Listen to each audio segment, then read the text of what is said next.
Almighty animal, I stood on a bridge and I laughed at a goose because she was gray. She shuddered, then giggled, and gathered her gaggle, and then she flew away. One feather floated from her flight, descending upon me as day upon night, or I guess, night upon day. Regardless, between that black and white, there is gray. She was gray. A wind rippled the branches and swayed the water, disrupting my reflected face. When she took off, that face looked lost. She had gone. I didn't know which way. A helicopter blade spun from an elm as I stood at the helm of my own ship, master of my fate. It attached to me and it planted a tree upon my back, a trunk growing from my trunk, branches and leaves. For hours upon hours, I waited for the flowers to sprout. I lay on my stomach, on this bridge, upon the water, waiting for the flowers to bloom, on the tree, on my back, upon me. But nothing happened. My body was dry. I peeked up at the sky. It was gray. The clouds created clumps, preparing to nourish the trunk, my trunk.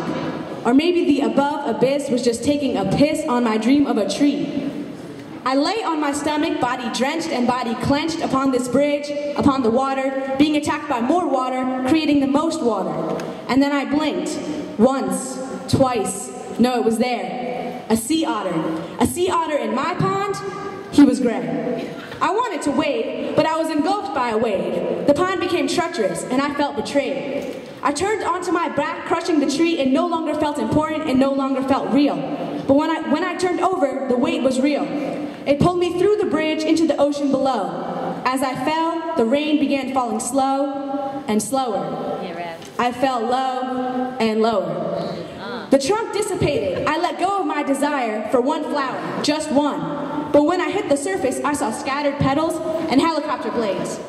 The fallen soldiers of nature's battle with the almighty animal. But I had also fallen, so I began to wade.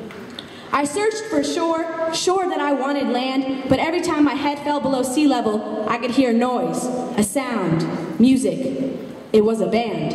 It was a band of oysters opening their shells and releasing sweet serenity. The sweet serenity engulfed me like another wave. I was pulled further down. I reached land, but not at the shore, rather at the bottom of the sea, upon a buried mound. Suddenly, I felt like a bottle in which a message was kept, encrypted. It was cryptic. The message was misunderstood, mistook, misread. It was stuck inside my own head. The words were not clear. They were gray. I looked each way. I remembered that I had no air. Suddenly I gasped as if my consciousness suffocated me, not the lack of oxygen. And my eyes drowned in despair. I sputtered and spattered and splattered upon the shore. The sky was no longer gray, it was blue. I didn't know what to do. I was sure the goose would be there, but she had not come back, so I decided to go too. I clenched my eyes and opened them, and suddenly I was in Budapest. Talking to this man, this old man known for his hands, for these hands created beauty, beautiful things, and I wanted wings. He winked at me and handed me a red bull. Bullshit. I'm allergic to it. I spit in his face, no shame and no disgrace, disappointed by the precedent that he was a beautiful man. But I guess he wasn't. He just has beautiful hands. I never got to see them except clenching that bottle of bull. Bullshit. So I laughed and I skipped and I ran away back to the shore where the sky wasn't gray. But the sand was gray and the water was gray and the air was no longer clear. It was gray.